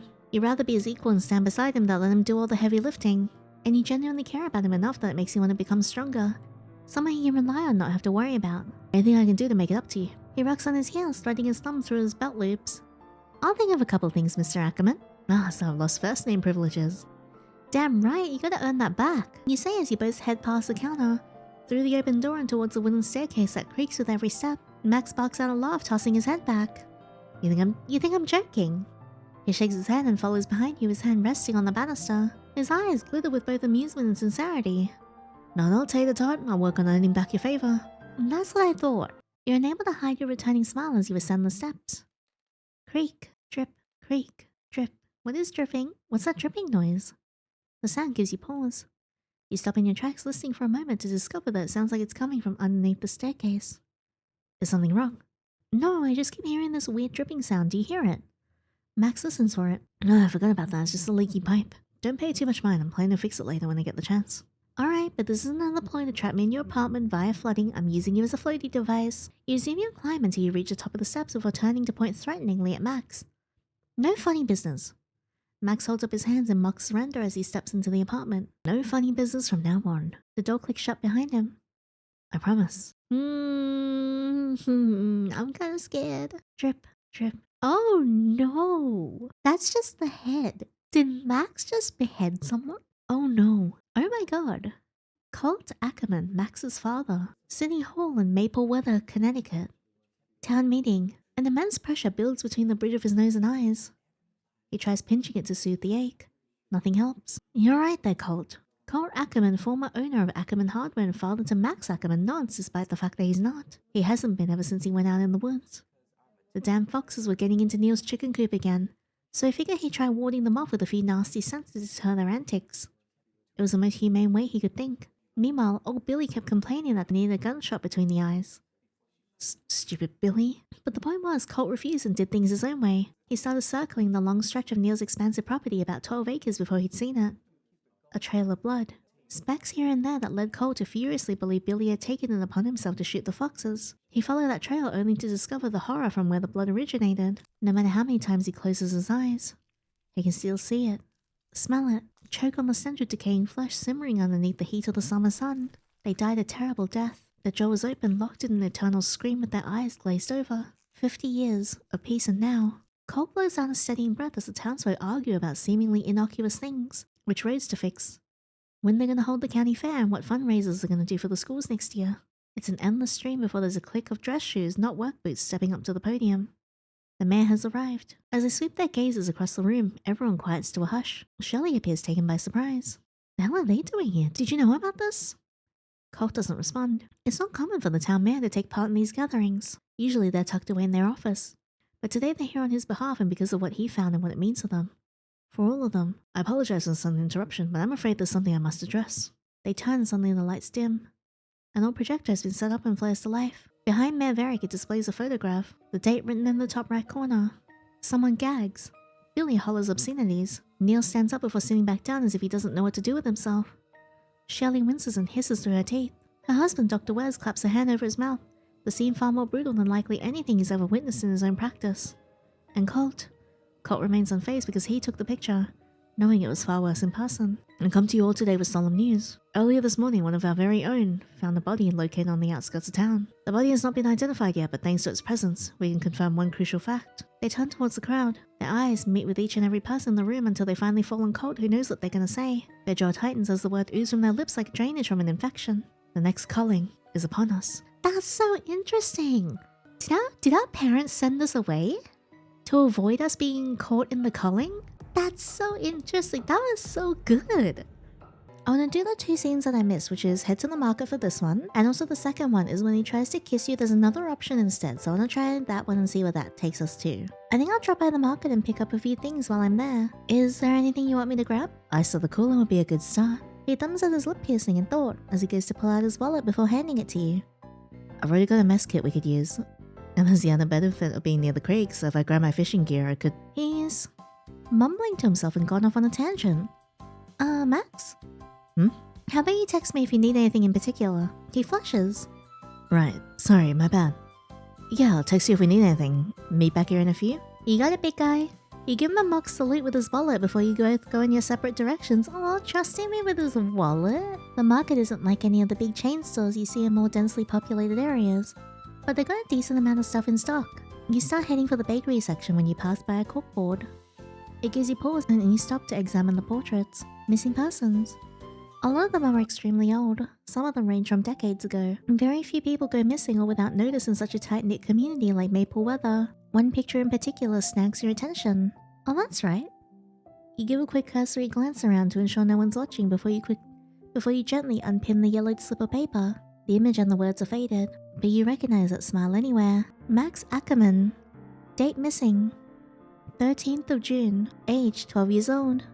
Height 5'4". Wait, at 12 years old he was taller than me? What the hell? Hair color? Red. Last seen near Apple Creek Road wearing a camouflage hoodie, hiking boots, faded jeans torn at the knees and carrying a walking stick. Call if you have any information. It was the talk of the town when it happened. Max had gone out one day and stayed missing for an entire week with no explanation of where he'd been. You can still feel Mrs. Ackerman's nails biting into your shoulders. The scent of her fear, a harsh perfume as she looked down at you with wild eyes. My baby. Where's my baby? Have you seen him? Please tell me you've seen him. She'd come knocking at your door. Frantic and in panic, as any decent parent would if their child went missing. When he didn't come home, Max's father, Colt Ackerman, had gone to check the treehouse he built for his son down by the creeks in hopes he'd find him. He wanted a place for Max to turn to, just in case Max got stuck out in the woods he always adventured in. But when he got there, Max was nowhere to be found. It rained hard that night, and the night that Max hadn't returned home despite the fact it was nearly nightfall heightened their anxieties. Helicopter parents. Your father muttered from his recliner. Then louder he said, "He'll come back, you don't have to worry. He'll no doubt turn up on your porch steps soaked by morning, wet as whatever the cat dragged in." He flipped a page in his newspaper. "Now relax and let go of my kid. They already told you everything they know." "Oh," she gasped and let go of your shoulders, appearing guilt-ridden while you remained unbothered by the intensity. You understood where she was coming from. "I'm so sorry." It's okay. Why didn't I grab my boots so I can... "You ain't grabbing no damn boots, kiddo." Colt walked up from behind Mrs. Ackerman. He was holding a flashlight and was soaked from head to toe, no doubt back from his search. He clicked off his flashlight. "Let us handle it. We don't want you getting lost too." But I can... Colt's right. You ain't stepping a foot out of this house. Leave them to handle their own. Your hands tightened into fists. 2 against 1, and Mrs. Ackerman had stepped aside to make a call. But even if she hadn't, you doubt she'd have taken your side. It just made things all the more frustrating. Colt appeared sympathetic and went forward to ruffle your hair as he often did, always treating you as one of his own. But at the time he stepped back. Max is all you were thinking about. Colt understood and let his hand drop to his side. "We'll get him back, kiddo. I promise." It's hard to believe that hellish week ever happened. It's even harder to believe Max came out of that okay, though a little bruised for the wear. What happened? You definitely tore into him when he showed up on your doorstep, his parents behind him and coming to sheepishly apologize for the trouble he caused. You hugged him something fierce. Pinning the paper back onto the corkboard, you felt a message beep at your side. But what happened? Why'd he go missing for a week? I want to know so bad. When you go to check, you realize Max has texted you. "Sorry to ask, but can you come back here over for a second? I need your help with something." You stare at it for a moment. Frog blink. "Well, guess we can still grab the stuff later." On the bright side, it's probably cooler in the store by now anyway. So you usher on over to the hardware store to see what's going on. A bell chimes overhead signaling your arrival. There's a plethora of tools and the like organized on rows upon rows of shelving units. Anything ranging from your run-of-the-mill sanders to a garden variety of wrenches and screwdrivers to even some lighting fixtures are out for sale. You lock the door behind you on reflex when you spot some high-end power tools by the cash register, all of which cost a pretty penny. While you may have grown up in the leave your doors unlocked just in case your neighbors want to drop by sort of town, city life has given you a whole new perspective. Back in New York, you could blink and either find your wallet stolen or your organs trafficked, or both gone. Really, whichever came first. It's not a habit you'll get rid of anytime soon. "Max, are you here?" You pause and listen, and get no response. You assume he's somewhere upstairs messing around considering you can hear the thump of his boots. You start heading towards the back when you notice the stickers upon the entry and can't stop yourself from smiling. You'd forgotten all about these. Back when you and Max were thick as thieves, you spent an entire summer day decorating the front counter with those aforementioned stickers. A splash of color, Max had said. And that was back when you still wanted to be a famous artist. It sounded poetic at the time, but it was really probably just 2 kids getting up to no good. A fun bit of mischief before summer's end. The memory of Max's dad catching you 2 red-handed thanks to Max accidentally barrel rolling into you as an effort to escape still makes you chuckle. It's funny, looking back on it. Of course, the punishment his dad gave the 2 of you can see in the rest of your summer vacation. But Max made even the most mundane of things entertaining, even back then. He'd sing around the store into a broom while wearing a dry mop head like he was an 80s rock star. You remember laughing so hard at one point you fell off the stool behind the cash register with Max peering down at you, a pleased grin on his face. But as he grew older, some part of him lost that mischievous nature. The one that caused small bits of trouble, though they weren't really harmful in any way. Many would say it was part of growing up, a rambunctious kid, turning into a responsible adult that everyone else could count on. You disagree. You don't know at what point, but you felt like he lost something he had back in his youth. Maybe when he went missing? Though you can't place when or where it happened. Just that it did. Maybe it was around the time he went missing. Your smiling expression turns somber before you notice a box of misplaced stuff in need of restocking sitting behind the cash register. You pick up a package of wire cutters at random and examine them. Maybe this is what he needs help with. You can't help yourself either way and decide to make yourself useful by putting everything back in its proper place. You shoot Max a quick text to alert him that you're downstairs, then you put yourself to work. It's a quick and easy process due to years of familiarity with the store's layout. You give a satisfied hum as you place a quart of oil, the last item to go, back in its home, when you notice a flicker of movement at the corner of your eye. Alright, so this just leads into the bear scene then. Alright, well, now that we've seen this, let's go look at the other one. Okay. I wanna try and pick this one. Instead of saying that you want him to kiss you, he needs to act on a different impulse, a different need. There's gotta be something out there that you want. You slowly turn around in the shop, casting your gaze from shelf to shelf. Then it snags onto the stickers, the ones you both slapped onto the front counter as kids. You tilt your head, noticing the horse first before everything else takes shape around it, and a sudden stark clarity hits with jarring force. Oh, the memory of when Max wanted to become an artist. Someone who found passion in the freedom of expression, goes from grayscale to colored hues. You realize just how much of himself he holds back for the sake of other people. You remember the abandoned easel gathering dust, tucked away in the corner of his loft and its blank canvas. You imagine a younger Max standing there instead, his gaze cast to the floor, alone, all by himself. Your voice is quiet, soft when you speak. What happened to your dreams of becoming an artist, Max? His gaze flickers to the side. You struck a nerve, and watches his gaze shudders at the mere mention of art. Everyone needed me here, and so did my dad. But I like the shopping when I do. I like my work. When it comes to art, I just don't have time for it anymore. In other words, I don't have time to make room for myself anymore. You move towards the front counter. Your gaze trained on that sticker of the watercolor horse painted in all different hues. You got these for him back when you were kids. They're cheap stickers. Something you can easily get out of the bargain bin. But they're wear and tear. You realize he must have applied something to them in order to make them last longer. Probably because they reminded him of you, but also, no doubt because of their meaning outside of that. You turn towards Max, your fingertips lingering on the counter, and he flinches at the intensity reflected in your unwavering gaze. I get that life gets in the way of things you love sometimes, but that's not the real reason, is it? I think you're lying to both me and yourself. I'm not, Tater Tot. I didn't need art anymore. Grew out of it. It's as simple as that. His denial makes your heart give a painful squeeze. Your hand tightens into fists. It kills you, seeing him like this and the dismissal of himself. Once upon a time, Max marched to the beat of his own drum, going out of his way to show the world who he was. The Max you knew before you both hit your teen years was never afraid to be himself. And the sticker-covered counter is proof of that. Sure, he was still kind and helpful. Reliable if you ever called for help. But he also didn't put the pieces of himself aside just so others could stay glued together. He loved what he loved, hated what he hated, and would express it through any means necessary because he wanted the world to see the colors of his soul. He used to paint with them, scribble them in markers, highlighters, and colored pencils, scream in violent reds, cry out in harsh blues, and whisper in gentle yellows, and create bitter shades when nothing else would do. He wanted to see that side of him again, the one who comes to life with his art, the part of himself that he deemed unnecessary because it was too selfish, too vibrant and loud, something he says he doesn't need anymore. But the truth is, he does. Because that boy, that part of him, is what he needs in order to return to his sense of self-care and self-worth, to break out of the molds others tried to form for him, to let flowers grow between the broken ceramic instead. And he needs this part of himself brought back to life so desperately, so necessarily, that you gently offer a hand out to the boy that you still used to know as a lifeline. If that were really true, then why did you keep these? Because they reminded me of you. That's not the only reason, Max, and we both know it. You tap the stickers. You used to make things on your own, to put your own stamp on them, to make a mark on the world in your own way, consequences be damned. I didn't notice it until now, but... You tapped the watercolor horse in particular, the one that brought everything out into the light. You organized them to form a collage.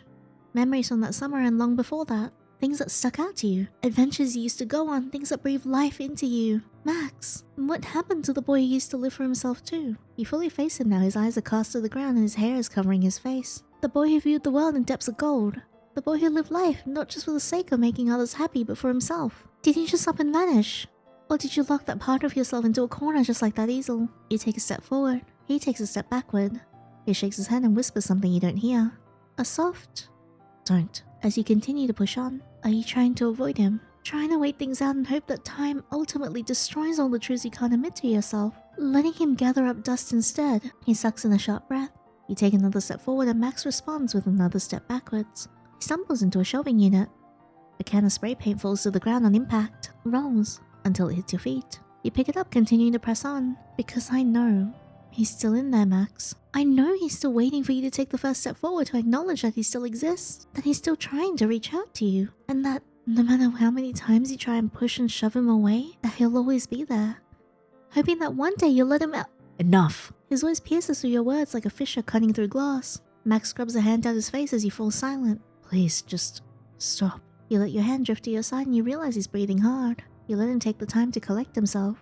Your words got to him. You don't know if it was too much, but seeing him put himself in danger broke something inside of you. You couldn't hold yourself back. Almost like you were compelled by some innate force to keep going until you reach him. This is the depth of your care for him. This is the depth of your love.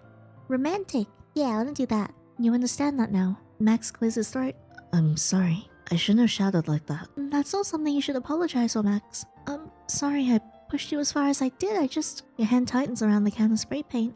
You can't help but imagine Max taking things to the extremes like that man who ended his life did. You don't know what that man's reasoning was, but you don't need to in order to see the fear that the track that Max is barreling down could wind up at the same spot, or that you'd do anything to protect him from meeting the same cruel fate. I love and care about you, Max. I don't really understand it myself, what drove me to lose all contact with you. And that's not an excuse, and I know that, but still. You cover the distance between you two and gently take his hand and place the can of spray paint in his open palm. You curl his fingers around the canister. and smile when his gaze ultimately meets yours. I'm here now, and I want to rectify that by doing what I can to close that gap. You're my best friend, Max. And whenever you're ready to express that part of yourself again, to let that part of yourself that you think selfish or unnecessary see the light again, you squeeze his hand. I'll be ready and waiting, cheering you on every step of the way. That much I promise you. Max searches your gaze for a moment, and then you can see it. Like a firefly lighting up in the forest. The spark of something that was lost was now found. His lips soften into the shape of a smile and his hand squeezes the can. The words taking shape in his eyes before they form in his mouth. Thank you, Tater Tot. Really. The tension in the room dissipates. One of your bridges mended, you take a step back from him and glance towards the door. You got so lost in the moment you almost forgot the point of contention that started it all. That person in the bear mask. Well, at least they didn't break into the store and start stabbing us out of nowhere while we're in the middle of the argument. That would have been an awkward conclusion. Not very satisfying either. You're just glad that you finally got the chance to sort out your issues. And while you can't solve everything out in one night, you're on the path to getting there. Communication is one hell of a thing. Max clears his throat and turns to you, offering a solution to your worries about getting back to the inn and running into that strange person again. Since we probably won't be able to get a hold of the authorities until tomorrow, maybe we should put a pause in our outing and exchange it for a day in. I can make you something upstairs. We could watch a movie, or you could just continue talking. I don't really know if I want to continue our conversation from before, but I do know that I want to catch up with you. I mean, damn. He chuckles to himself and it almost feels carefree, like a glimpse of the boy you remember from your childhood. You're practically a celebrity. And I've never once gotten to see any of your works. And not a single commercial that I can record and show in a town meeting at a later date. I think that's an awful shame, don't you? Why don't we put a pin in that? I'm sure they got more pressing matters. Is it something you're ashamed of, Tater Tot? Something you're hiding from me? Weren't you going on a tangent earlier about how we should be honest with ourselves? This little shit is using your earlier words against you. But you also know it's him wanting to lighten the mood, and honestly, you do too. So you fold your arms over your chest and step into him. You're ready to give him hell from earlier. Fine. I accept the invitation to hang out in your loft on one condition. And what's that, Tater Tot? His gaze is both teasing and utterly affectionate. You smirk. I'll follow you up there as long as you don't lock me up in your loft again. Deal? He has enough self-awareness to appear sheepish, though you doubt he regrets his decision. It's no doubt something you'll have to work out of him. Yeah, I'll work something out of him, alright. It's obvious you care enough about him that it makes you want to become stronger. To become someone he can rely on, not have to worry about. Someone he can open up his genuine feelings to no matter what they may entail. He clears his throat before offering you up an apologetic smile. Anything I can do to make it up to you? Yeah, drop your pants. He rocks on his heels, threading his thumbs through his belt loops. Oh, I'll think of a couple of things, Mr. Ackerman. So I've lost first name privileges. Damn right, you gotta earn that shit back. And I think that's the end of it. Yippee! I think we got all the scenes. I love small town plots where there's like some weird culty stuff going on. It's always like one of my favorites. I'm so excited to find out what's gonna happen. Now, before I thought our parents were just like callous but wanted us to have a better life, so kicked us out, but now I'm kind of wondering if they kicked us out because they wanted to keep us safe so that we wouldn't get hurt, because that's very, very interesting. But no, this was great. All of Hermit's games are always so good, and they are such a talented person. I love the original Close to Obsession, which is very different from this one. That one was a short story, and I thought it was still incredibly amazing, and I loved Max then, and I love Max now. Both of the plots are just so good, but this one, I'm so excited to see what's gonna happen because I know Hermit's worked really hard on this one, has fleshed out a lot of lore, and I'm so keen to see where this goes. I need to find out about our parents. Like, we still haven't heard anything about them. I'm assuming they still live in the town. And I need to find out about that teddy bear thing. Like, were they human? Were they not human? Because their movements were so weird. And did Max kill them knowing that it was like something to do with the culling? Like, I have so many questions and so many things that I can't wait for them to be answered. Also, this UI is gorgeous. Like, this cover image is really pretty. I cannot wait to see what happens. What did you guys think? Feel free to share your theories below, and if you like this video, please don't forget to leave a thumbs up and subscribe so you don't miss out on the next part of this wonderful series. And also, if you want exclusive content from me, such as exclusive playthroughs, uncensored and uncut reaction to spicy scenes in visual novels, and spicy art that I draw, feel free to check out my Patreon, link is in the description box below. But that's all for now. Thank you so much again for being here, and until next time, take care.